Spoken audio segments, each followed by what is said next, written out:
সম্প্রদায় আপনাদের সামনে তুলে ধরবার জন্য আমরা রয়েছি শান্তিপুরের ঐতিহ্যমণ্ডিত ভাঙারাসের শোভাযাত্রায় সরাসরি এই সম্প্রদায় নিয়ে আজ এই মুহূর্তে নতুন পাড়া অভিযাত্রী সংঘ থাকতেই হবে, সঙ্গে থাকতেই হবে, কারণ নতুন পাড়া শান্তিপুরের একেবারে এক উজ্জ্বল গাঙ্গুলি লিখেছেন, ভেরি নাইস দাদা, অনেক ধন্যবাদ আপনাকে আপনার মতামত দেওয়ার জন্য। আবারও ফিরিয়ে দিচ্ছি, দেখতে থাকুন।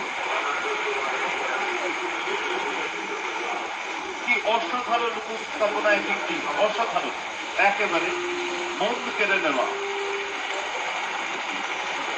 আপনারা যারা রয়েছেন একেবারে সঙ্গে থাকুন, দেখতে থাকুন এই সুন্দর উপস্থাপনা, অসাধারণ আলোর ছটা এবং আলোয় সেজে ওঠা একটি সুন্দর সুন্দর